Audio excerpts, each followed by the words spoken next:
Modo Legislativo. El programa de la Secretaría de Profesionales de la Asociación de Personal Legislativo. Una mirada de los trabajadores sobre el quehacer parlamentario.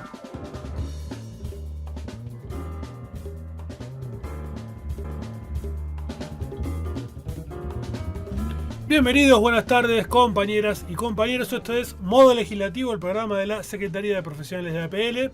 Mi nombre es Esteban Nani y vamos a acompañarlos en la próxima hora y media con toda la información internacional, nacional, gremial y parlamentaria de la semana. Y para hacer este programa de hoy no estoy solo, estoy muy bien acompañado por dos compañeros que integran la comisión directiva de APL. La verdad que no me sé rodear. Qué panel, ¿no? Un lujazo. No me sé rodear. Estamos Lo más importante es que haya representación femenina, que la vengo Eso me como encanta. público, Sí, lo vengo sí. demandando hace rato. Es verdad. Bueno, tenemos entonces Víctor Jodich y Miriam Aragón, secretarios de Profesionales y de Personal Jerárquico. ¿Cómo les va, compañera y compañero? Muy bien, Esteban, ¿qué tal? Víctor, ¿todo bien? Buenas tardes, Miriam, Esteban, a todos nuestros oyentes. Muy bien. Lindo día ahora que está calorcito. A la noche está haciendo frío, a la mañana también, pero ahora hoy está agradable. Hoy es un día muy agradable, desde la mañana temprano, que con un saquito ya se estaba bien, así que la verdad que estamos disfrutando de este mini primavera. En pleno otoño, rumbo al invierno. Tenemos la costumbre de saludarnos al aire, que algunos dicen que ya está pasada de moda, nosotros seguimos con la Sí, con la pero tradición. winter is coming. Bueno. Eso creo que es de una serie, pero no. ¿Ya está el último capítulo? O sea, ¿es la semana que viene, el domingo que viene, es el último capítulo? Me parece que faltan dos más todavía. ¿Faltan dos más? Sí. Estamos ahí en la recta final. Bueno, y el otro lado del vidrio, el trabajo de producción y de asistencia en red lo hace Camila Lancieri. Muchas gracias, Camila, por estar acá. Para completar también el cupo femenino, tenemos ahí un 50-50 del personal estable de modo legislativo. Y en los controles, el personal de la radio y la biblioteca, estamos en este caso con Juan Carlos Tomasetti. No, Juan Carlos es tu viejo. ¿Cómo te llamas vos?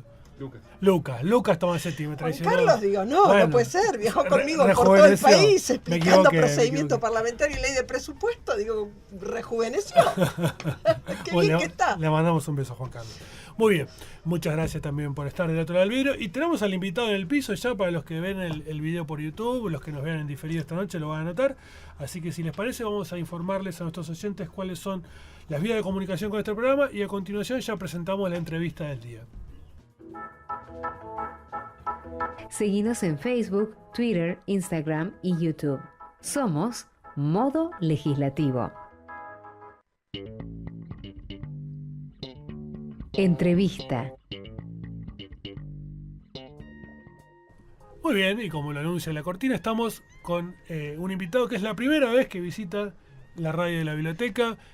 Recién fuera del aire charlamos y yo me hacía que alguna vez había venido, pero no. Es la primera vez, así que bueno, bienvenido. Ricardo Angelucci, secretario técnico de la Comisión Bicameral del Molino, que bueno, viene haciendo una tarea muy importante en el ámbito parlamentario y bueno, por esa razón y por toda tu actividad previa como secretario administrativo de la Cámara, diversos roles que has jugado en la administración pública, queríamos que estés con nosotros hoy presentes acá para charlar un poco sobre tu desarrollo, tu carrera en el ámbito público y legislativo en particular. Bueno, muchas gracias, la verdad que es un placer y felicitarlos primero porque la verdad que es un emprendimiento que se mantenga tanto en el tiempo y con el esfuerzo de los trabajadores siempre es bienvenido, así que sí, algunas otras veces me habían invitado y por alguna razón no pudimos concretar, así que encantado de estar con ustedes y bueno, para contarles lo que sirve y charlar de tantas cosas que tenemos por delante desde el ámbito público. Así es. Bueno, la verdad que es un lujazo entonces tenerlo a Ricardo por primera vez aquí. ¿De formación, contador? Contador. Bien. ¿Cómo fue eso? ¿Cómo fue la carrera? No, ¿Dónde es cursaste? es un largo. Hace poco tiempo, ¿no? Sí. Me imagino. Es un largo camino. No, yo soy, como en muchos casos, soy un tipo del interior, soy de Junín, de la provincia de Buenos Aires. Ajá. Acá tenemos una bonaerense.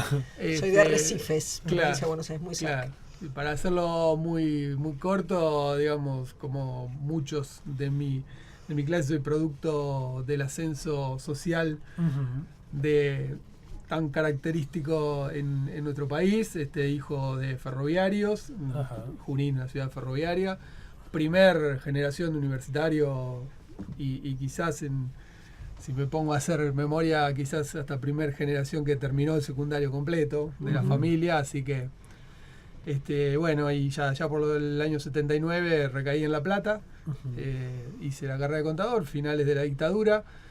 La verdad que la carrera, siempre lo cuento porque fue una circunstancia la carrera. Yo quería estudiar ciencias políticas y la dictadura había cerrado las carreras de ciencias políticas y la había circunscripto a algunas pocas universidades. El Salvador, en Buenos Aires, bueno, obviamente que las posibilidades económicas hacían inviable cualquiera de esas opciones, así que soy hijo de la educación pública, primaria, no hice jardín, primaria, secundaria y universidad pública. La carrera de económica fue, bueno, una carrera por facilidad, porque tenía mucha facilidad para las matemáticas, la economía, y económica era un tránsito. Intenté derecho también en algún momento, pero bueno, ahí hice rápidamente la carrera, pero la verdad que la carrera fue la excusa para la militancia política. Claro. Lo que hice fue una militancia activa universitaria, fui el primer presidente del Centro Estudiante post-dictadura de Ciencias Económicas. ¿Y militabas también durante la dictadura en la universidad? Sí, esos últimos años. Empezamos nosotros Sí. empezamos activamente, digamos más activamente. Primero, algunas cosas un poquito más en secreto, y que como los que son más grandes saben, esas reuniones más chiquitas, aunque esto era ya el final de la dictadura, no era lo mismo que los primeros años. Que los primeros años. Pero también se mantenía así, y bueno, y a posteriori del desastre de Malvinas, empezamos a tener una participación bastante más activa.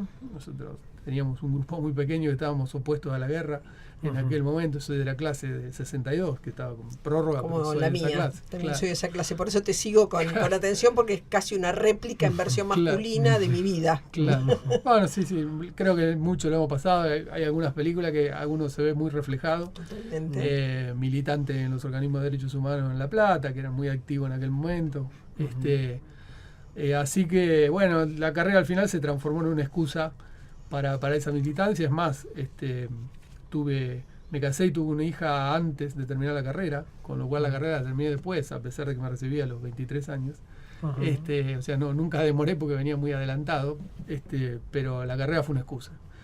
Es más, llega hasta el punto de que ni siquiera nunca en mi vida me matriculé de contador. Ya estás O sea, recibido, pero no. Estoy recibido, fui docente en la facultad, dando clases en materias ligadas con la economía, y trabajé siempre en lo público, desde la gobernación de Antonio Cafiero en la provincia de Buenos Aires. Bueno, vamos a ir de atrás para adelante. Ya que arrancamos con tu militancia universitaria, casualidad de la vida. Quien te habla es politólogo. Empecé estudiando Derecho y también ya tenía las posibilidades más abiertas de la democracia. Yo soy de la generación que empezó en el 95 la carrera, así que tuve la posibilidad. La carrera de Ciencia Política se abrió en la U en el año 85. Claro. O sea, hasta ese momento, sí, si querías estudiar algo vinculado a esa disciplina, tenías que, como decía Ricardo, ir por el ámbito privado. Y bueno, para nosotros que somos profesionales legislativos, un orgullo tu recorrido y esto que seas primera generación universitaria es muy importante también.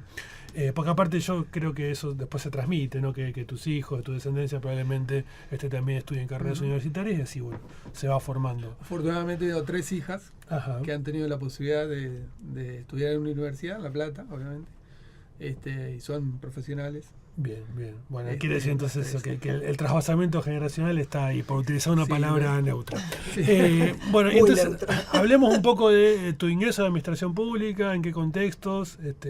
Sabemos que fue con Antonio Cafiero, ¿ya gobernador o Sí, fue gobernador. Bien. No, gobernador. Bueno, a partir de la militancia universitaria uno construye estos vínculos siempre ligados con lo nacional y popular, específicamente con el peronismo.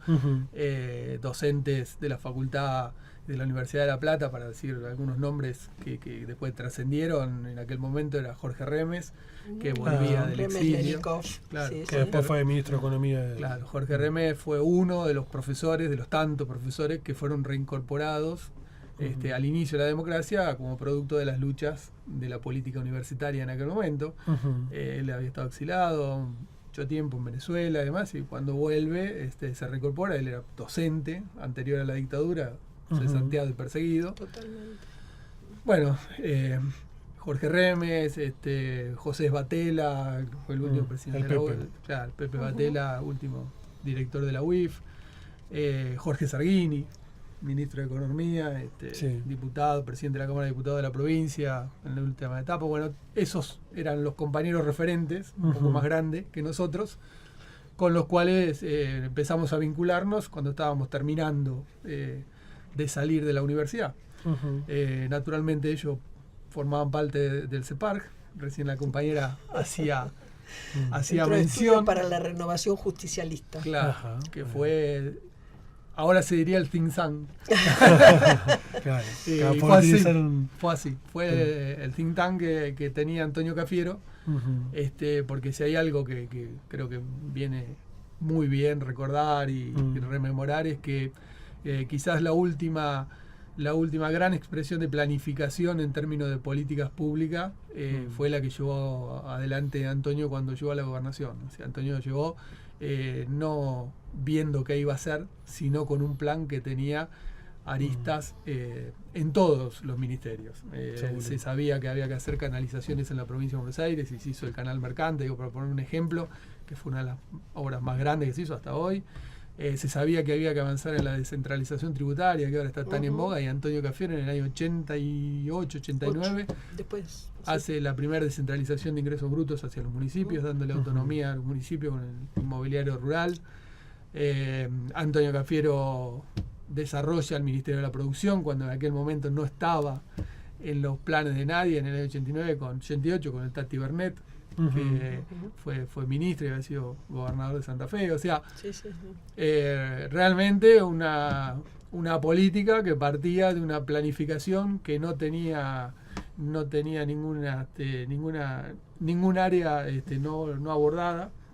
Y la verdad que bueno, los que pudimos en distintas etapas, porque yo como dije ya tenía para esa época 2 hijas hacia el año 88-89, con lo cual en un primer momento no estuve directamente vinculado, pero bueno, a partir del principio del 89 creo que yo ya me incorporé a la provincia en el ámbito de la recaudación tributaria. En aquel momento no había ARBA, sino que se llamaba rentas. Rentas de la provincia de Buenos Aires. Rentas a secas. Rentas de la provincia de Buenos Aires, de la cual la madre de la expresidenta en algún momento fue secretaria del Gremial, gremio, claro, sí. del gremio típico, que era el único gremio antes de UPCN, antes Sí, sí. o concomitante, para no decir antes, el gremio es AERI, que es Asociación de Empleados de Rentas y Inmobiliario, porque antes del Ministerio de Economía existía eso. Era el la gremio provincia de Buenos específico Aires de- específico, de ese donde ámbito. Claro. Ofelia era secretaria. Y bueno, ahí 89 y tu primera... No, bueno, después obviamente peleamos por ganar en Nación, fuimos parte de la campaña. Primero, bueno, obviamente en la interna perdimos. 8 de julio del 88. Exacto. Conozco muy pocos compañeros que hayan apostado por el que finalmente ganó la interna. En Claro. general, digo, será también el ámbito en el que uno se No, mueve y además- demás, ¿no? La Además, mayoría con los que las hablo... internas en casas peronistas partían las casas. Yo, por ejemplo, en la propia interna me enfrenté con mi padre. Nunca supe que votó mi mamá. Mis hermanos que estaban en condiciones de votar en la interna, pues nosotros cumplíamos 18 y automáticamente pasábamos a... Era una interna la vieja afiliarnos. usanza, no Claro, solamente claro, afiliados claro, al claro. partido. Claro, claro. No, y además, como dice la compañera, anécdotas muy graciosas. Nosotros el 8 de julio, después de esa interna, se casó uno de mis amigos de aquella militancia, y el casamiento fue un enfrentamiento de mesas a mesas Terrible. de cánticos. Claro, claro. Sí, sí, sí. Bueno, igual, y bueno, y además la anécdota para los que estábamos en la función y andábamos por el interior y llegábamos a los pueblos, de ver que la dirigencia jugaba con Cafiero y había una sensación y un olfato Sí. en el territorio que se percibía de que había una empatía con Menem, Sí, sí, desde, el carisma desde del la turco, base, de lo popular, carismático fue- que después fue arrollador. terrible, se Fue arrollador. tradujo en votos. Exactamente. Así que bueno, después de eso, gobierno de Menem, trabajamos un tiempo en el gobierno de Menem, con ese mismo grupo que estoy comentando de economistas, tuvimos posturas muy críticas, con lo cual no duramos demasiado. Y Llegó la modernización después. exactamente. Y Y, ya del año 90 volvimos a la provincia, Ujú. ya distintos ámbitos y más disgregados, hasta que en el año 92 con Dualde gobernador, uno de mis compañeros, que era parte de aquel elenco y desafortunadamente falleció muy joven, hace ya unos cuantos años, Sergio Bugallo, que era el secretario de Finanzas del gobierno de Antonio, o sea, un cargo muy importante, lo que pasa, bueno, como digo, lamentablemente falleció muy joven. Sergio es designado en el Banco Provincia, director del Banco Provincia, y yo fui su asesor durante todo el periodo del banco hasta el año. El cargo que tuvo Jaureche, ¿no? En algún momento, el mismo. Presidente del banco fue Jaureche. En ese momento el presidente era Rolo Frigeri, que también desafortunadamente falleció hace poco, hace un año. Sí. Y bueno, y nosotros habíamos laburado con Rolo, que era el ministro de Economía de Antonio. Sí. Entonces, bueno, un grupo de estos compañeros, yo que era del más chico, el más joven, 28, 29 años tenía en ese momento, estuvimos en el directorio del banco durante 5 o 6 años. Sí, hasta el año 98. Y de ahí en más un derrotero que si hago... Sería larguísimo. Ahí. ¿Y legislativo cuándo por primera vez? No, por primera vez acá. En Cámara de Diputados con Julián Domínguez. De Nación con Julián Domínguez, es una circunstancia también, siempre cuento, porque todos creen que como soy de Junín y Julián de Chacabuco teníamos vínculos. No, y la verdad que Julián de Chacabuco se vino a Buenos Aires, yo de Junín me vine a La Plata, anduve por el lado económico y Julián andaba por el otro lado. Así que fue una casualidad. Yo en ese momento, para hacerlo muy sencillo, después obviamente seguí laburando en provincia con Felipe Solá, gobernador. Fui director del Mercado Central, fui, como cuento siempre, el 18 de enero del año 2002, para que nos situemos. El Mercado Central el 18 de enero del año 2002 era había que reconstruir ahí, había que reconstruir. Era una situación compleja. Fuimos ahí también con este compañero que comento, con Sergio Bugallo, que él fue presidente unos cuantos meses, después me quedé yo de presidente. Y eso que había sido por un tiempito hasta la reconstrucción fue hasta mayo del 2007. O sea, me quedé 5 años en el Mercado Central de presidente y demás. Y bueno, y a partir de ahí, ahí empezó un salto en política económica de Nación, jefe de gabinete de política económica de Nación, bueno, varios cargos en Nación no vamos a mencionar, pero siempre vinculado con Alberto Balestrini, porque a partir del cargo en el Mercado Central, yo trabajé muy cerca de Alberto. Alberto, que tenía una también dilatada trayectoria parlamentaria, ¿no? Exactamente. Lo había secretario conocido en el administrativo. banco, porque él también era senador cuando nosotros estábamos en Banco Provincia. Así que cuando él gana en Matanza en el año 99 estuvimos vinculados y seguí vinculado con Alberto hasta la constitución del Ministerio de Agricultura de Nación. Ajá, eso fue año 2008. 2008. Después del conflicto del campo, octubre del 2008, por ahí. Y ahí Alberto me dice, bueno, Julián va a ser ministro, ¿por qué no te vinculás? Bueno, y bueno, fui de director de administración del ministerio ahí con Julián hasta que nos vinimos a la Cámara. Bien. Y después el resto del pedacito conocido de acá. Bien, al secretario administrativo. Y antes habías cumplido funciones ceremoniales, algo así. No, yo vine, siempre también lo cuento, porque cuando después de la batalla aquella en la administrativa para construir un ministerio, porque habría que hacer el Ministerio de Agricultura después del conflicto en el campo, y nos llevó, la verdad, a hacer un ministerio. Cuando vinimos para acá y Julián me invita a venir, yo le digo, bueno, pero yo voy, pero quiero ir a hacer política. Basta de números de papeles. y vine de prosecretario general. Prosecretario general de la presidencia. Bien. 4 meses. Y volviste a hacer números. Porque a los 4 meses me pidió Julián que me hice a cargo de la Secretaría Administrativa y bueno, y ahí quedé. Muy bien. Y ahí, desde ahí, tuviste mucha vinculación con la imprenta del Congreso, empezaste... Sí, bueno, de hecho, también en ese momento definimos esta idea de darle más continuidad a las gestiones y no hacer estas modificaciones anuales.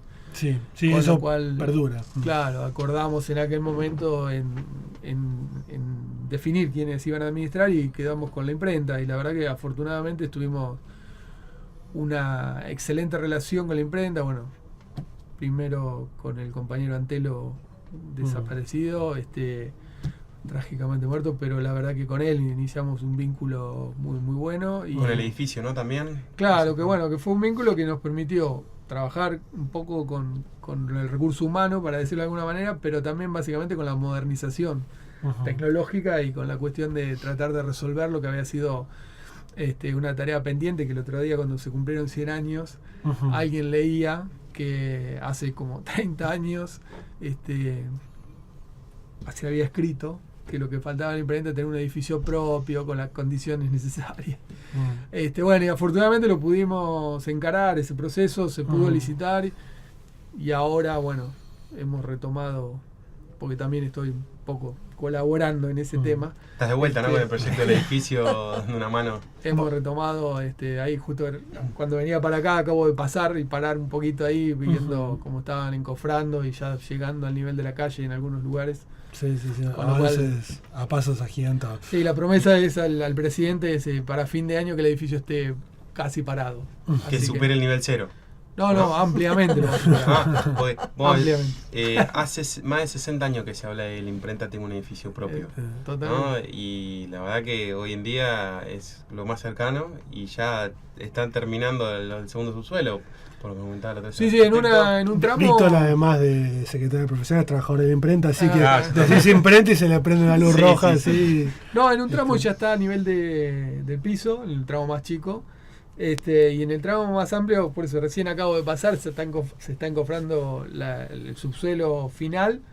Y mira, esto creo que para dar datos técnicos, creo que mañana el sábado y el miércoles que viene hay 2 grandes hitos de hormigón que van a terminar de levantar bastante así que me parece que, bueno, siempre digo, más allá de lo anecdótico, me parece que esto hay que enmarcarlo siempre en una idea de política pública y un poco de todo esto que cuento, y siempre trato de decirlo cuando me preguntan ustedes cómo se define. Yo me defino como un gestor público, yo trabajé en lo público desde siempre, tuve un periodo así cortito de un par de años que trabajé en el sector privado, pero lo tomo como un desafío, pero no solo como un desafío de militancia desde lo político, sino también como un desafío en el sentido que creo que la asociación de la gestión con la convicción política es lo que define y transforma.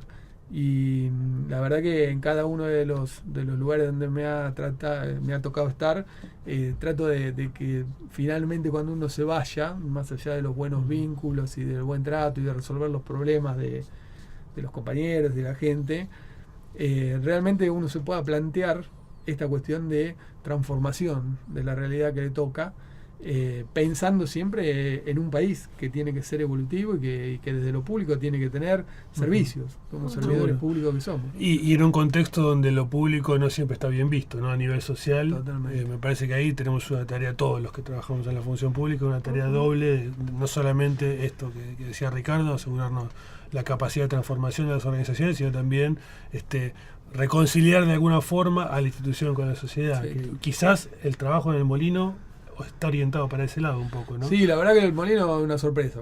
Yo digo, por la edad que tenemos acá con la compañera, ya el molino también lo conocí abierto, de afuera, ¿no? Obviamente, porque creo que cuando entré fue cuando, antes que se cierre, en el 90 y pico, con la constitución del Frepaso, de Chacho Álvarez Bordón. Sí, el famoso acuerdo ese del Frepaso se hizo en la confitería de Molino, ¿no? Exactamente. Sí, el acuerdo en el Molino, así que un lugar emblemático. Claro, porque tengo registro de las elecciones del 95 para enfrentar a Menem en la reelección. Claro, Bien. tengo recuerdo en aquel momento porque yo tenía algún vínculo con algunos de los muchachos del grupo de los 8, de lo que era el grupo de los 8, Frepaso. Y la verdad que lo que está pasando ahora es un fenómeno que excede esto, ¿no? Cada vez que tenemos posibilidad de abrir las puertas, cuento siempre, se dan anécdotas de gente que baja la escalera y llora, de gente que nos deja recuerdos personales todo el tiempo. La última apertura que tuvimos, el Día de los Monumentos, una persona nos trajo un sobre de negativos, de fotos. De negativos de fiestas de la familia, ¿no? Que habían sucedido en el molino. El otro día, cuando fuimos a hacer la presentación en la Feria del Libro, una señora que era vecina de una cuadra y algo, por Callao y Mitre, se subió al escenario, contó que los abuelos se habían casado, los padres, ella había festejado a los 15 años en el molino y contaba las historias con los escritores y demás. Y la verdad que yo creo que a veces suena como presuntuoso esta cuestión de un edificio lujoso.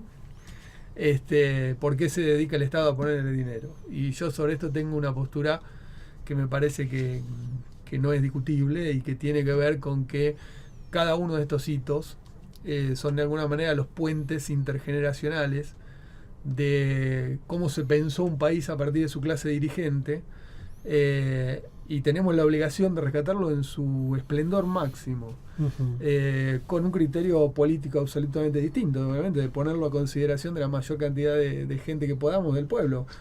Pero hay que pensar ese hito como una parte más constitutiva de esa Argentina que constituyó una generación que tenía una visión, a mi juicio, antagónica, digamos, a la que tengo yo, pero que sin duda no se puede soslayar, y es parte de nuestro crecimiento político, social, cultural, ¿no? Entonces, me parece que nuestra obligación, con un edificio que se ha transferido al patrimonio del legislativo, es tratar de ponerlo en valor, en su mayor esplendor, y ponerlo a consideración del conjunto de la ciudadanía, ¿no? Así que en eso estamos. Y a nivel avance, digamos, desde que recibiste la gestión del molino al día de hoy y a futuro, digamos, ¿qué planificación tenés tanto que estás con el tema de la planificación? Y más, me imagino algún trazado. La noche del museo fue la primera apertura, ¿no? Que tuvieron como el primer hito. Sí, la noche del museo fue un desafío mío al presidente de la Cámara, porque yo le dije que lo íbamos a abrir y el día que entramos me dijo que estaba loco, porque pues lo cuento sintéticamente, digo, hoy parecía hace mucho, nosotros entramos el 2 de julio. El día 2 de julio, cuando entramos 10 personas con velas y linternas y la luz de los celulares. El edificio estaba absolutamente saqueado, o sea, había tenido mucho intrusamiento, con lo cual había mucho robo de bronce y demás. El edificio estaba totalmente rodeado de suciedad del tipo que se imaginen, digo, para que ustedes se imaginen, colchones, excrementos, roedores, pedazos de cosas. Tenía 4 departamentos que había gente viviendo, no ocupas, digo, sino gente que en algún momento había sido inquilina y después se quedó viviendo en condiciones infrahumanas, sin servicio. Pero además, como vivían esas 4 personas, para tener seguridad en su espacio privado, habían tabicado el resto, con lo cual para acceder a un lugar se accedía por un pasadizo que solamente esa persona sabía, y una vez que pasaba y llegaba al pasadizo, 4º piso de Callao, por ejemplo, no era la planta baja, esa persona del otro lado cerraba trancas y maderas, con lo cual todo el resto quedaba ciego.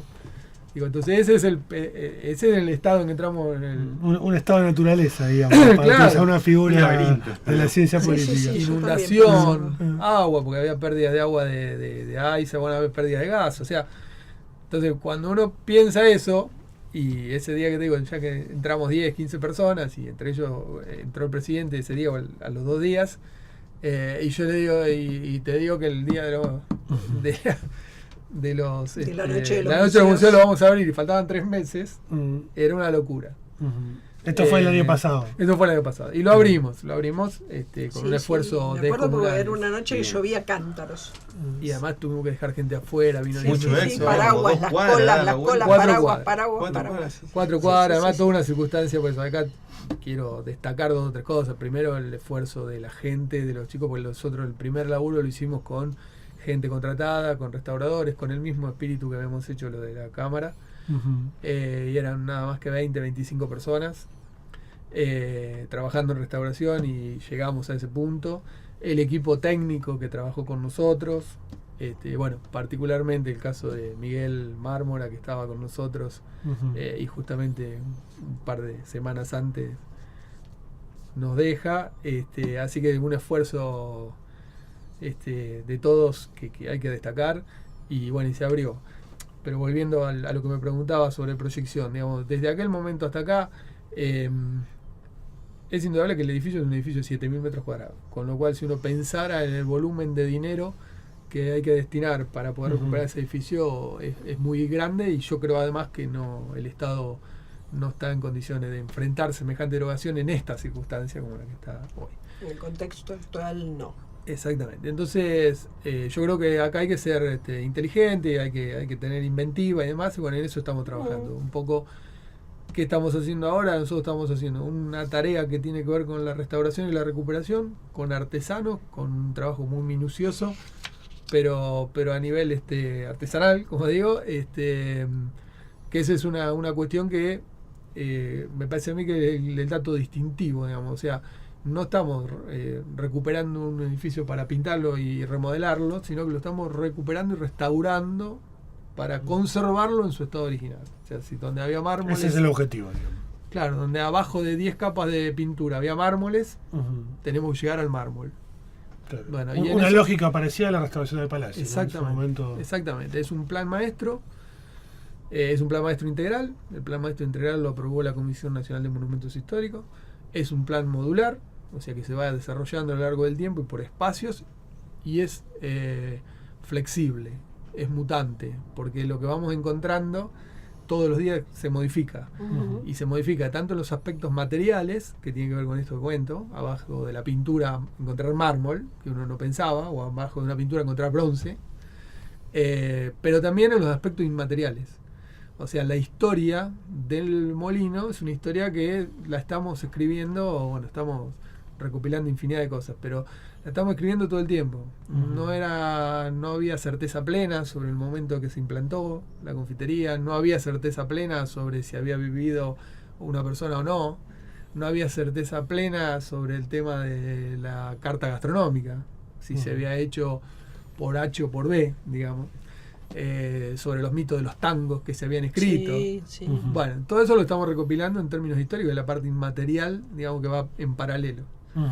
Así que la aspiración, y aparte, bueno, tenemos un par de obras grandes que nos van a permitir de acá a fin de año tener lo que fue el salón emblemático del primer piso, los dos salones, el salón de fiesta restaurado a su aspecto original, incluyendo las luminarias originales.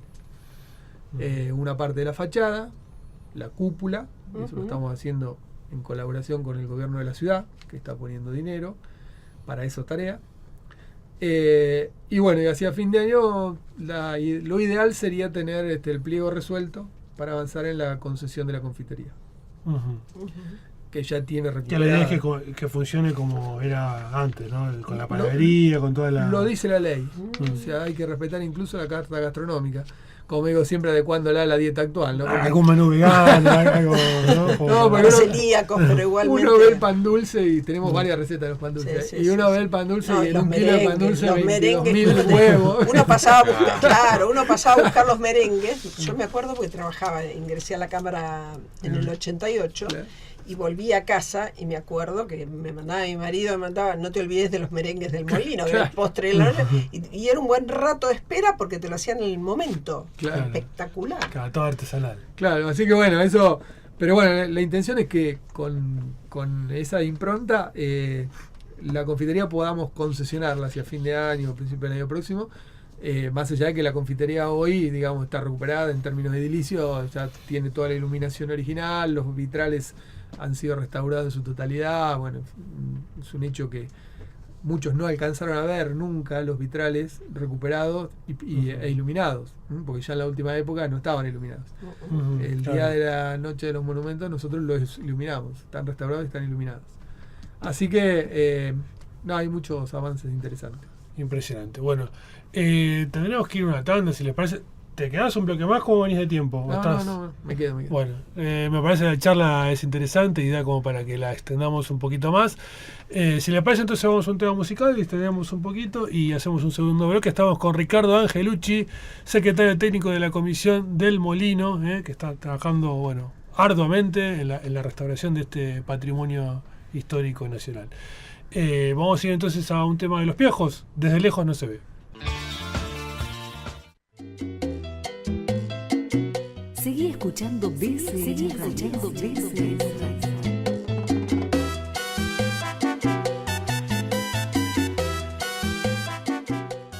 Seguí escuchando BCN, la radio de la Biblioteca del Congreso de la Nación.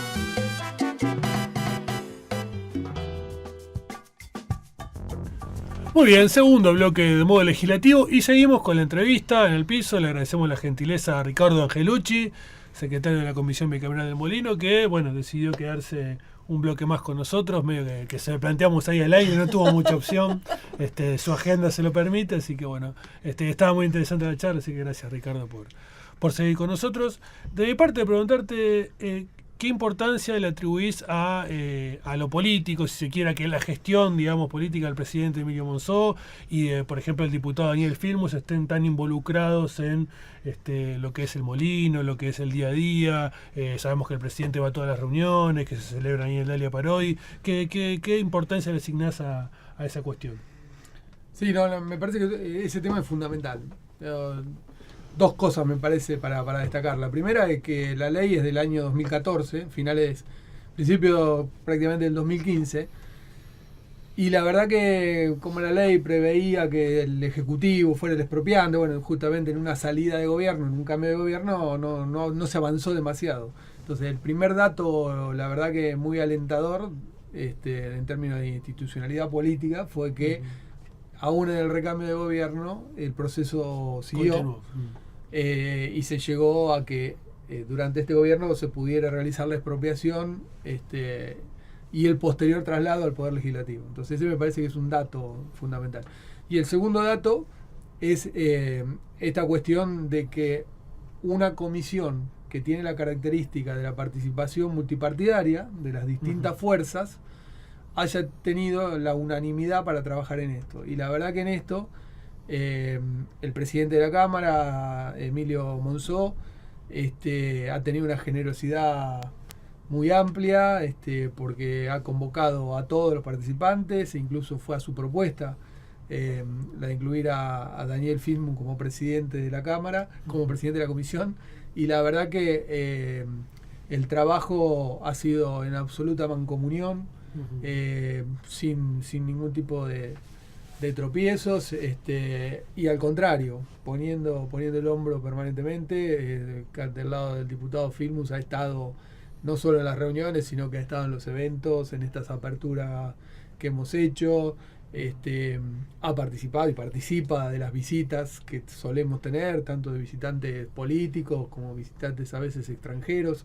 Hace poquito tuvimos un encuentro rioplatense con especialistas en restauración de Uruguay, algunos de Brasil, y bueno, estuvo también el diputado, así que la verdad que en eso es uno de esos síntomas de madurez institucional que en los últimos tiempos nos habíamos desacostumbrado a ver, porque los que hablábamos hoy de los que éramos más viejos, era más posible que sucediera, ¿no? En las épocas, esto que estoy contando de lo de Antonio Cafiero, los vínculos con algunos sectores del radicalismo, aquello era mucho más vinculado con lo partidario, pero pero mucho más asiduo, era mucho más estable, totalmente. Y en el último tiempo, bueno, nos habíamos desacostumbrado un poco a eso, y la verdad que esta comisión es una experiencia por ahí inédita y que ha funcionado muy bien. Sí, un ejemplo de una política de Estado, ¿no? que se mantiene a través del tiempo, y en un ámbito como es el legislativo importante, ¿no? Que más allá del cambio en la composición política de la con Cámara, amplio consenso, independientemente de la fuerza política que la presida o de quienes están representados en ella. Exactamente. Víctor, ¿mira alguna pregunta para el invitado? No, yo quería, si quería comentar un poco más acerca de tu experiencia con relación con la imprenta, ¿no? Aparte hablaste del tema de modernización, y fue justo una etapa en la imprenta donde, bueno, se compraron varias maquinarias, donde hubo un cambio tecnológico importante, que es el día de hoy que bueno, estamos festejando los 100 años y todo. O sea, nosotros también somos conscientes de el laburo que se viene haciendo desde hace muchos años. Bueno, el punto de partida, nosotros a veces decimos punto de inflexión, fue a partir del cierre del 2000, donde la imprenta, bueno, estaba tecnológicamente muy, muy atrasada, y a lo largo de todos esos años, bueno, se vino con un crecimiento importante. Así que tu cuestión, si querés comentar un poco la experiencia. Sí, a ver, yo por eso lo rescataba recién a Antelo, porque me acuerdo que en las primeras charlas que tuvimos y demás, y bueno, y me contaban de esta experiencia, de lo que había sufrido la imprenta, del 2000 en adelante. Yo le decía que para los tiempos que se venían había que plantearse cuál era el horizonte que tenía que tener la imprenta, que era muy difícil defender a una imprenta exclusivamente como imprenta del Congreso de la Nación, si nos íbamos a circunscribir a elaborar lo que era el material de la tarea legislativa, que habría que pensar un poquito más ampliamente, y él fue el primero que me comentó que bueno, que en eso tenía un atraso tecnológico muy importante y que tampoco tenían demasiado espacio por la cuestión física.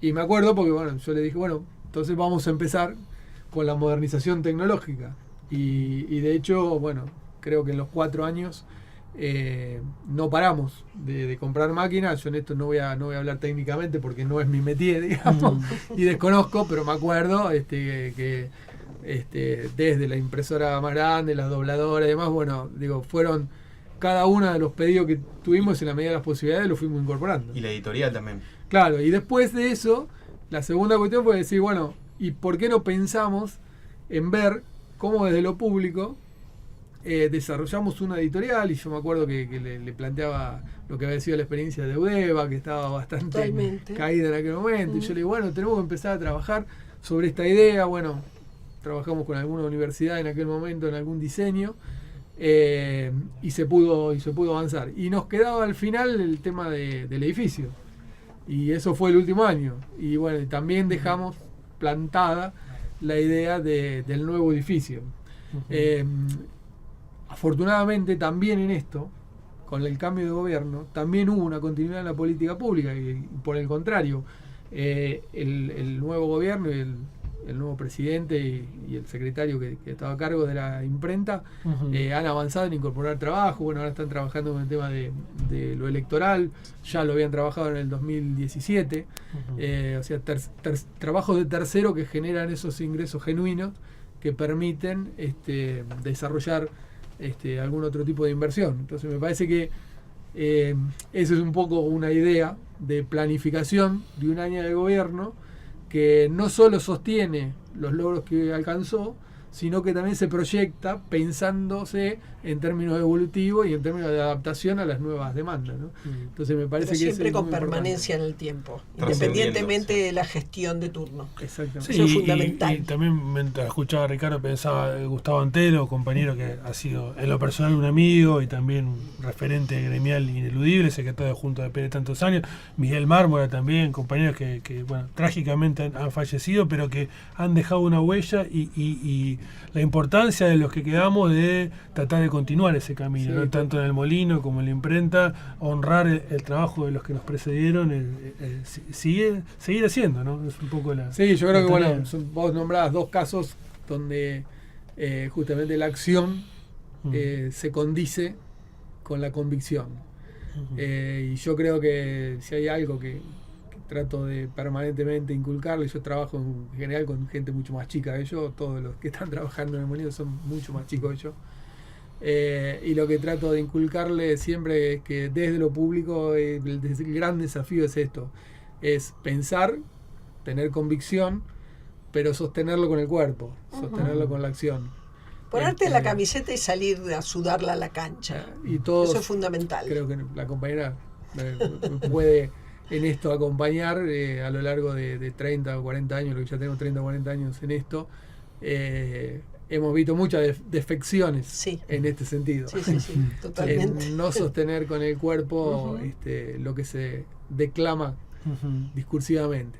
Y me parece que bueno, ese es el gran desafío que modifica, que transforma, que genera una cosa que para mí es indispensable, sustituible, y que es esta cuestión del logro colectivo, digamos, esto de trabajo en equipo, pero pensándolo de verdad, no el logro en equipo por eficiencias individuales. Sí, meritocráticamente hablando, sí, no sinergia, precisamente. Sí, la defensa de lo público y de lo colectivo, y para los que tenemos alguna referencia en el sindicato, también pensar, ¿no?, la realización colectiva por encima de la realización individual. Por supuesto, todos queremos mejorar. El peronismo tenía la síntesis perfecta, ¿no? Nadie se realiza en una comunidad que no se realiza. Me parece que eso es un poco una clave, sin hacer partidismo barato, es solamente una reflexión filosófica. Sí, a pesar que ahora, viste que de todos lados se rescatan ideas que han sido originarias del mismo del mismo tronco, digamos. Seguro, no pasa de moda. Antes de cerrar, alguna cuestión más vinculada a tu vida, no sé si sos futbolero, hincha de... No, soy hincha de San Lorenzo, sí, fui muy futbolero, jugué mucho tiempo al fútbol, jugué hasta semiprofesionalmente. No soy un fanático del fútbol, perdí el fanatismo, no es que no soy fanático, perdí el fanatismo. ¿Aún por Sarmiento de Junín? No, también por Sarmiento. No, ¿Sí? yo jugaba en un club, eso, sintéticamente, las historias en los pueblos son distintas a la que conoce la gente afuera. El club más grande de Junín era el que yo jugaba, que se llamaba Rivadavia, que se llama Rivadavia. Se llama, existe. Porque era un club muy vinculado a la familia ferroviaria, un club muy potente en términos sociales, para la década del 70, estamos hablando, cuando Argentina era otra Argentina, ¿no? Cuando tenía un trazado industrial muy 6% de desocupación, sin pobreza y con un nivel de desigualdad que no excedía los 10-12 veces entre lo más rico y lo más pobre, donde íbamos el dueño del pueblo y yo al mismo colegio, digamos. Bueno, pero digo, entonces en el fútbol esos hacen enfrentamientos, tampoco nunca fui de Sarmiento, así que ahora como apareció Sarmiento. Pero no, perdí el fanatismo del fútbol por lo mismo que uno pierde el fanatismo en casi todas las cosas del capitalismo, porque el negocio se impone sobre los placeres y sobre lo que tiene que ver con el juego.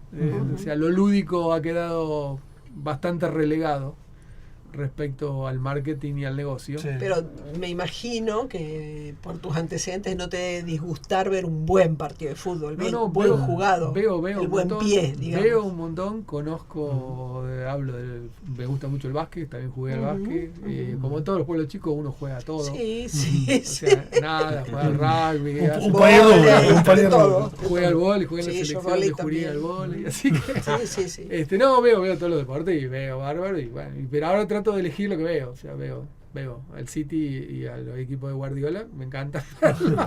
Sí, paradójicamente, a pesar de lo importante del negocio, hay todavía como un respeto por el juego, ¿no? Sí, el Liverpool. Sí, pero no, uno me parece que eso, no sé, la edad y todo. Trato de en esto no ser un viejo hosco, porque a veces uno le dice antes era mejor y trato de todo no tiempo así. pasado por mejor. Claro, creo que todo tiene que hacer su experiencia y mi nieto es fanático del fútbol, tengo 4 nietos, así que y son muy fanáticos del fútbol y bueno, y siguen creyendo y está bárbaro y que sigan creciendo porque así van a crecer y van a tomar sus decisiones, así que seguro. Bueno, la verdad que ha sido un gusto estar con Ricardo Angelucci, sí. acá una charla muy amena, gracias por tu tiempo, por dedicarnos casi 1 hora a este programa. Y bueno, te despedimos. Fuera del aire nos hiciste la invitación para ir a visitar el molino, la tomamos. Vamos. A todos, no solo a ustedes, sino a todos los ¿Hay visitas trabajadores. guiadas?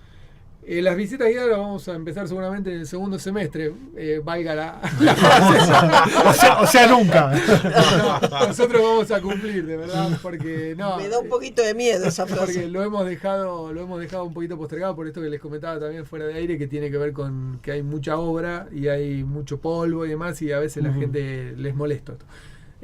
Pero sí hacemos visitas, y bueno, para todos los trabajadores del legislativo está habilitado. Lo tenemos que programar con tiempo, pero en grupos lo podemos hacer. Muchos ya han ido, porque llaman solo y espontáneamente. Sí, pero bueno, nos las ofrecemos secretarías podríamos desde las secretarías y desde este programa mismo a coordinar futuras visitas y comprometiendo también a los compañeros a acompañarnos en ese recorrido por un lugar tan emblemático como el Molino. Ricardo, muchas gracias por haber estado acá.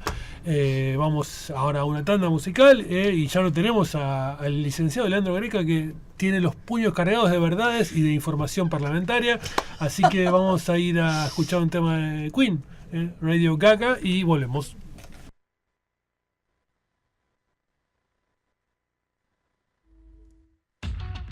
Noticias de la semana.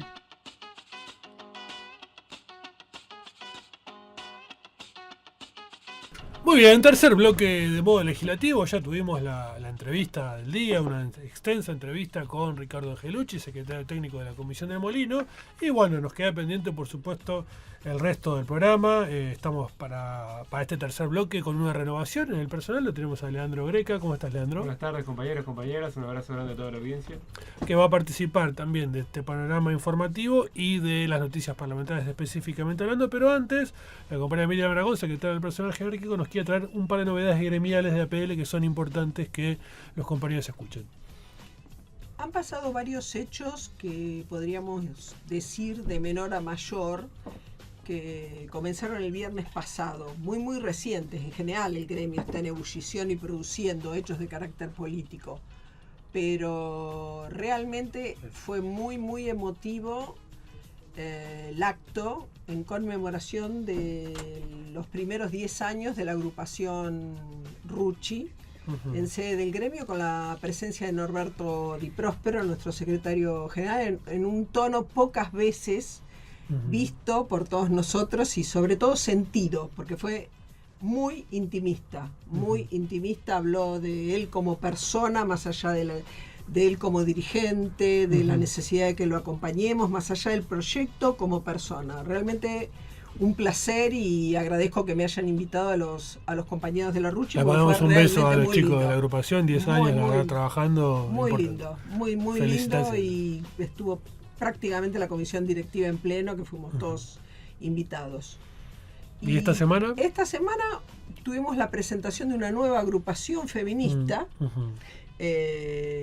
dentro del gremio, la 14 bis, que también tuvo la presencia de nuestro secretario general en el día de ayer. Eso fue en el auditorio, ¿no? En el auditorio, de la Cámara de Diputados. En el día de ayer, la 14 bis, que es la primera agrupación feminista, tan reivindicadamente feminista dentro del gremio.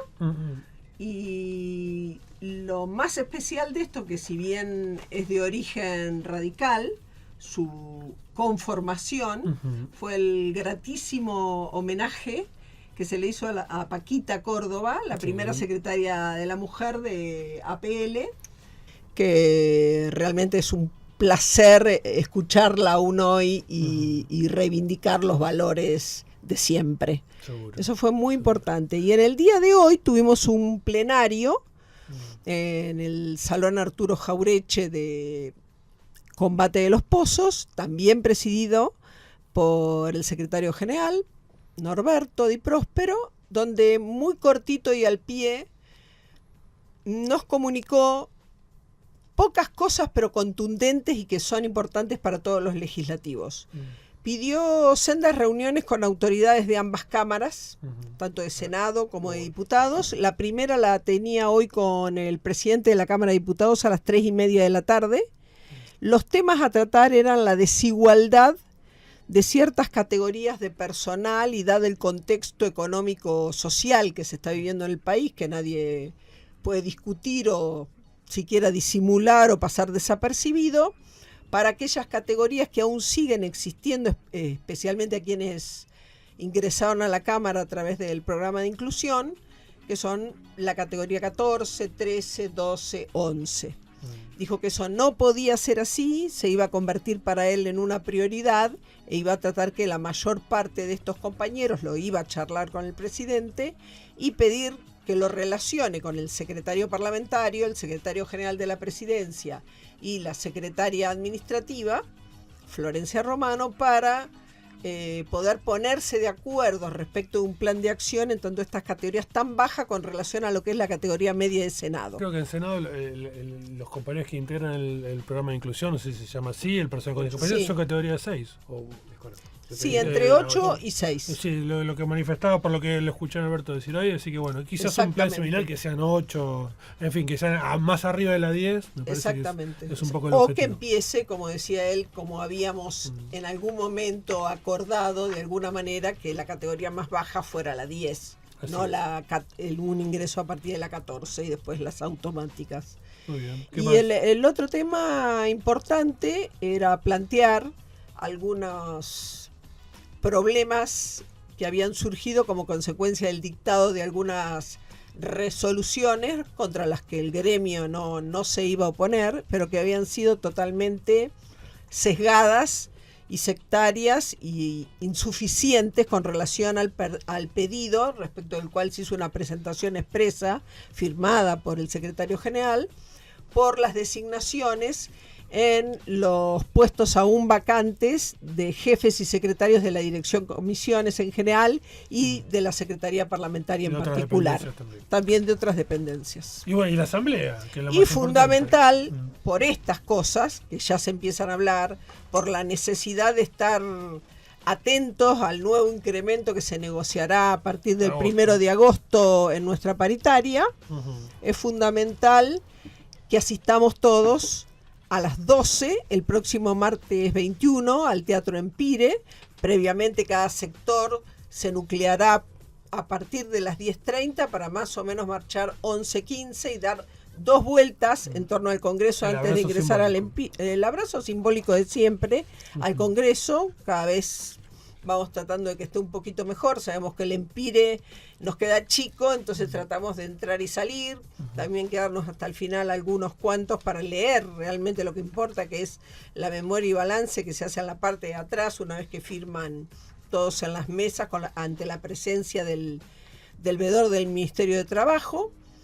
Tener paciencia, digamos, porque es muy chico el lugar para la cantidad de afiliados, pero que la importancia de esta concurrencia, como el propio secretario general lo dijo, no es solo en defensa o en contra de una persona determinada, sino es en defensa de una institución determinada que es nuestro gremio, donde independientemente de nuestras ideologías políticas vamos y tenemos el deber de acudir por pertenecer a PL.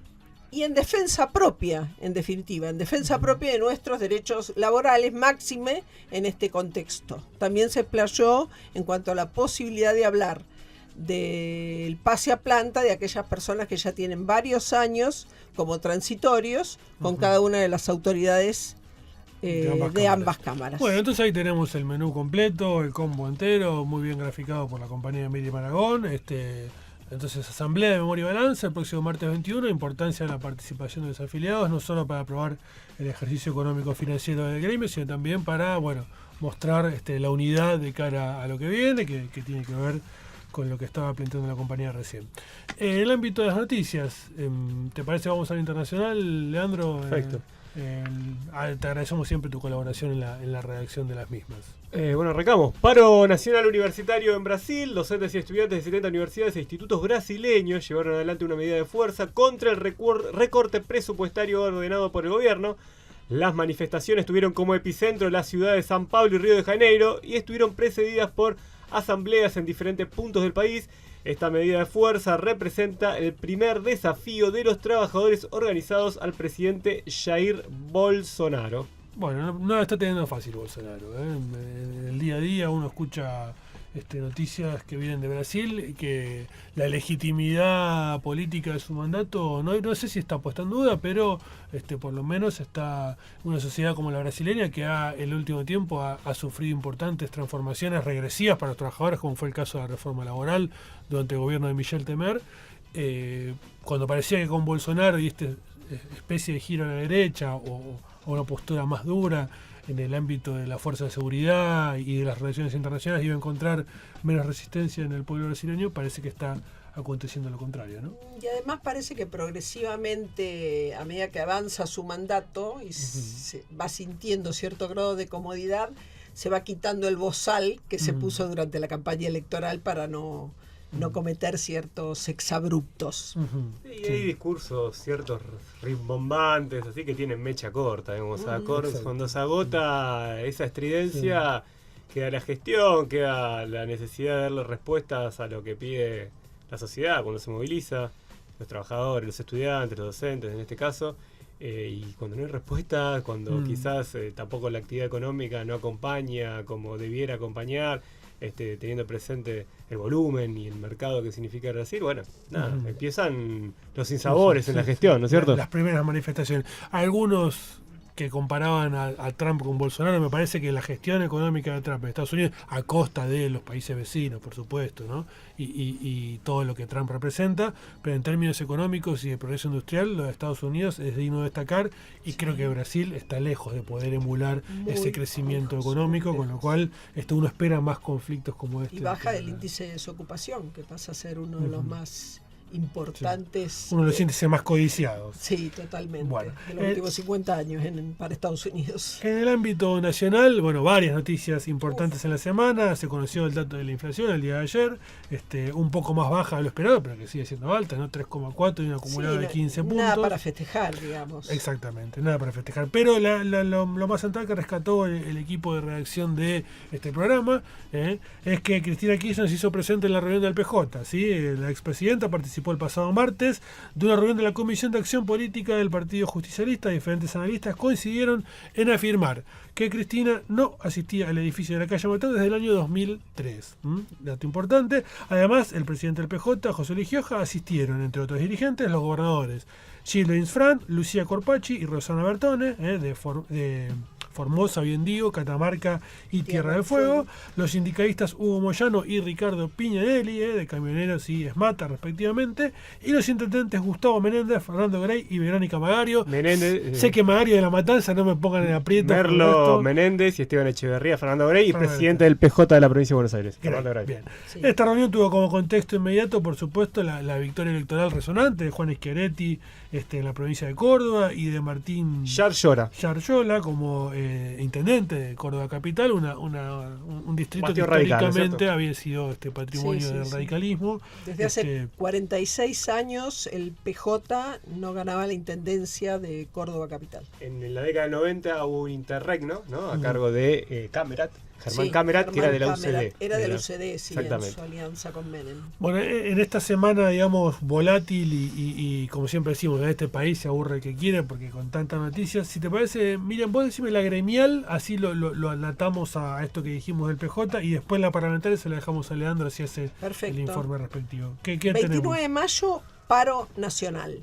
A menos de un mes de la medida de fuerza impulsada por un sector del movimiento obrero, el Consejo Directivo de la CGT convocó a un nuevo paro general para el próximo 29 de mayo. El paro será sin movilización y se espera un alto acatamiento de todas las actividades. Los estratégicos gremios del transporte también confirmaron su adhesión al paro. Todos los dirigentes coincidieron en que la situación económico-social del país es muy delicada porque no se ha detenido el tema de las suspensiones, pérdida del empleo e inflación alta. Asimismo, desde la CGT trascendió que el día 29 de mayo fue elegido por considerarse una fecha emblemática en tanto se cumplen 50 años del Cordobazo. Bueno, entonces el día martes fue un día muy cargado de noticias porque por un lado tenemos el paro de la CGT confirmado para el día 29, teníamos la reunión en la que se avisó un panorama de unidad dentro del PJ, que es el principal partido de la oposición, y bueno, por supuesto, no es tema de este programa, ni vamos a comentar acá, las esquirlas que empezaron a saltar como consecuencia de la fuerte derrota de Cambiemos en Córdoba, que bueno, que también tuvo ahí algunos episodios esta semana, todo ese panorama desfavorable al gobierno, favorable a los principales sectores de la oposición, hacían de esta semana una semana muy significativa en lo político, ¿no? Y sumar lo más reciente, lo que cierta prensa ha denominado como una marcha atrás de la Corte Suprema de Justicia. Ajá. Desconozco los pormenores técnicos, ¿no? Pero como que la Corte Suprema de Justicia, en el marco de lo que se denomina la causa vialidad, que comenzaría el próximo 21 de mayo, digo bien, el juicio oral y público, entre otras personalidades, a la expresidenta de la Nación, Cristina Fernández de Kirchner, bueno, pareciera que la Corte había pedido el expediente para, identificar y ver si daba lugar a ciertos recursos de queja presentados por las diferentes defensas de quienes están imputados. De nulidad, hay varias nulidades. Bueno, ahí está. Llevar a juicio oral sin haber producido una sola prueba, bien, cuando en el 2016 se inició el expediente, bien, y la primera prueba a realizar, que fue recién pedida este año, va a estar terminada en agosto, que es una pericia de ingenieros civiles con relación a la obra pública, digamos que es un poco loco, y tampoco que se resuelvan las nulidades y ya empiece el juicio oral. Clarísimo. Pero cuestión que hoy el Centro de Información Judicial, el órgano de prensa de la Corte Suprema de Justicia, dijo que esta medida tomada por la Corte Suprema de Justicia no es óbice como para que finalmente el juicio oral y público empiece tal cual estaba previsto, con lo cual esta situación fue identificada por los medios de comunicación como una marcha atrás, un paso sí, cuando ayer extraño, se había dicho que esta decisión de la Corte producía la suspensión de facto del juicio, e incluso hubo algunas manifestaciones ciudadanas escasas hay que decirlo, Escasísimas. pero en algunos barrios porteños repudiando la supuesta decisión de la Corte que dilataba el inicio de este telejuicio. Bueno, sabemos que siempre en cuestiones vinculadas a la justicia se mueven de acuerdo al termómetro de la política, y en este caso, bueno, parece que una vez más primó los criterios políticos por encima de los criterios estrictamente jurídicos. Vamos a ver qué pasa. En este país todo queda viejo en cuestión de minutos, así que lo que hoy estamos diciendo, quizás mañana o el lunes a más tardar tengamos novedades. En todo caso, dedicaremos el programa de jueves que viene a analizar la actualidad, de acuerdo a los vaivenes que se vayan produciendo. ¿Qué tenemos parlamentario, Leandro? Bueno, en orden parlamentario, algo que ocurrió en tu jurisdicción, Dani. Así es. Siempre suelo decir. Mía y de Miriam, y de Camila. Sí. Hoy somos amplia mayoría. Valga el comentario, siempre me toca reunir la información del Senado y en este caso Nani también reúne la agenda parlamentaria de diputados. Bueno, es ley el financiamiento de los partidos políticos con 148 votos a favor y 69 en contra. La Cámara de Diputados aprobó la ley por la cual se crea un nuevo régimen de financiamiento para los partidos políticos. Entre otras novedades, la ley establece la bancarización como condición obligatoria para el aporte partidario, como también habilita a las empresas para financiar voluntariamente campañas electorales. Además, se incrementan las atribuciones de la Cámara Nacional Electoral en lo que respecta al control y seguimiento presupuestario de las fuerzas políticas. Previamente, el Pleno de la Cámara rindió un sentido homenaje al diputado Héctor Olivares, recientemente asesinado en las inmediaciones de la Plaza de los Dos Congresos. Exactamente, lamentable lo de la muerte de Olivares, que había quedado severamente herido después del atentado del jueves pasado, atentado en términos personales, por supuesto. Acá también se habló mucho, se dijeron unas cuantas barbaridades en las primeras horas, después se comprobó que era justamente, se desconoce el móvil, pero en principio el principal destinatario del ataque de estos irresponsables que ya están detenidos era el asesor del diputado, y bueno, terminó también falleciendo el diputado en este lamentable episodio, así que le mandamos un beso muy grande a su familia y por supuesto nos lamentamos como trabajadores legislativos de la muerte de un legislador en estas circunstancias. También hubo un homenaje al diputado Dante Gullo, ¿sí? Que falleció hace un tiempito, y bueno, en la siguiente sesión de Cámara, que fue el día de ayer, se homenajeó al diputado Dante Gullo del Partido Justicialista.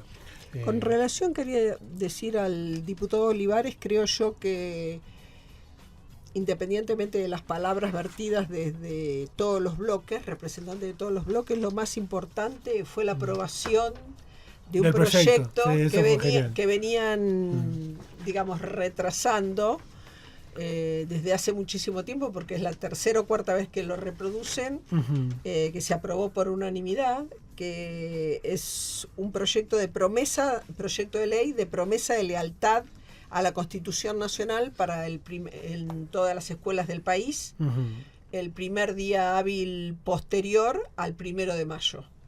Porque es cuando la fecha de sanción, de 1853. Proyecto que tuvo como cabecera la Comisión de Educación. Exactamente. Perdón, sería algo así como la jura la bandera de cuarto grado. Exactamente. Algo exactamente, pero para los alumnos de tercer año de las escuelas secundarias. Bien. Interesante proyecto, bueno, fue aprobado también como un homenaje al diputado, y por supuesto, sí, comparto con Miriam que en estos casos, cuando una figura pública fallece en estas condiciones, lo importante es continuar con su obra, así como hablábamos antes también de otros compañeros.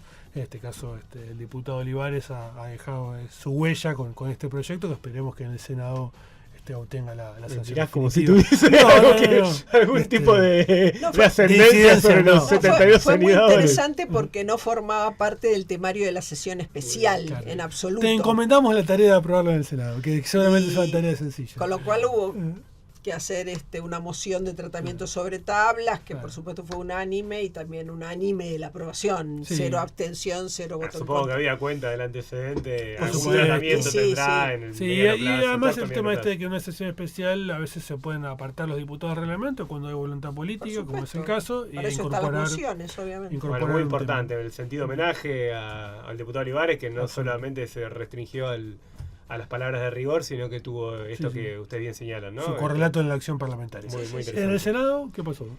Comisión de Acuerdos, presidida por el senador Urtubey, se firmaron 33 dictámenes de acuerdo, como bien tiene esa tarea la comisión que preside el senador Urtubey, para 33 cargos del Poder Judicial y del Ministerio Público Fiscal. También la Comisión de Relaciones Exteriores y Cultos, presidida por el senador Julio Cobos, recibió al ministro, al canciller Jorge Faurí, que, bueno, en este caso dejó definiciones muy contundentes. Entre otras cosas, señaló que el Mercosur tiene que saber reinterpretarse, ¿no? Se refirió a una necesidad de una reconversión de la unidad aduanera del Cono Sur. Y bueno, expuso en el Senado y respondió a las consultas de los legisladores presentes. Reunión, perdón por no tener la agenda al día, una reunión constitutiva de la Comisión Bicameral Permanente de Seguimiento y Control del Ministerio Público Fiscal. Se suspendió. Se suspendió. Sí. Supuse que iba a venir por ahí. Una reunión también De hoy, sí. de Sí, carácter... iba a ser hoy a las 12. Tenía Sobre los minutos finales de la convocatoria se resolvió suspender la misma. Bien. Y en principio el jueves que viene habría novedades. También tuvo lugar una reunión, en este caso de carácter reservado, de la Comisión Bicameral Especial Investigadora sobre la desaparición del submarino Ara San Juan, conforme a su creación, la ley 27.433. La Bicameral Permanente de Trámite Legislativo también se reunió. Desconozco. Bueno, ahí los auxiliares. perdón por no tener al día la agenda, bicameral, digamos. Lo más trascendente fue la sesión, por Sí, supuesto, seguramente. y estas La comisiones. aprobación comentábamos. del... Bueno, también reuniones plenarias de la de Comisión de ley. Infraestructura, Vivienda y Transporte, de Presupuesto y Hacienda, y una reunión plenaria de la Comisión de Asuntos Constitucionales y de Relaciones Exteriores y Cultos, en este caso para tratar un proyecto del senador Pinedo, presidente provisional del Senado, un proyecto de ley que, interesante, ¿no? Interesante por lo que respecta a nuestra tarea como legislativo, que crea la Comisión Bicameral Permanente de Integración Bilateral y Cooperación entre la República Argentina y la República Federativa de Brasil. Vamos a ver qué pasa, cuál va a ser la trazabilidad de este proyecto de ley impulsado por el senador Pinedo. Muy bien. ¿Algo más vinculado al parlamentario? Una semana con la sesión, como dijimos recién, como actividad principal, la aprobación de este proyecto de financiamiento de los partidos políticos, que bueno, tuvo el respaldo del oficialismo, de la Alternativa Federal y del Frente Renovador, y de ahí los 148 votos a favor que cosechó la iniciativa.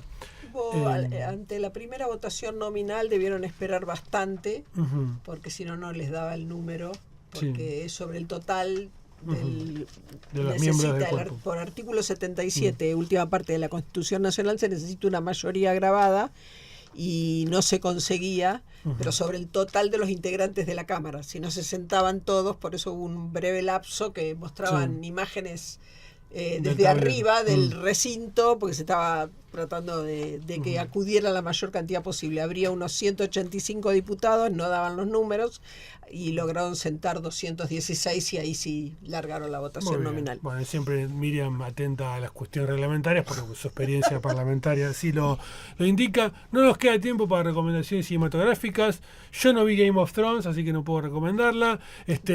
Soy parte de un selecto grupo que no la he visto y estoy orgulloso de ello. De hecho, incluso en el Facebook nos felicitamos mutuamente los que nunca la vimos, pero por supuesto sabemos que es una serie muy interesante. Yo voy a esperar que estén todos los capítulos. A mí me la cuentan, porque la totalidad de mi familia la ve, pero toco de oído. Evidentemente Yo es muy no la interesante. ¿Vos, Greca, la viste? No, tampoco. Soy parte del selecto no. grupo. Podríamos juntarnos, Es un ¿no? grupo Somos bastante muchos, amplio. me parece. Lucas, ¿la viste? La última temporada, nada más está bien, Lucas arranca por el final, está bien, está bien. pragmático, está muy bien, para charlar de temas con las señoritas en los bares. Bueno, vamos entonces a despedirnos, porque ya hemos cumplido el horario de este programa. Gracias Leandro Greca por el informe parlamentario, por la presencia. Miriam Aragón, que ha debutado como co-conductora de este programa. Estás invitada, Miriam, a seguir participando. ¿De carácter estable va a ser la participación de la compañera? Depende de ella. Depende de las múltiples tareas que tengo que acometer día a día.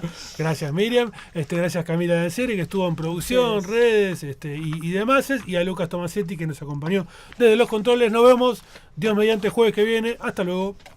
1, 2, 3, 4.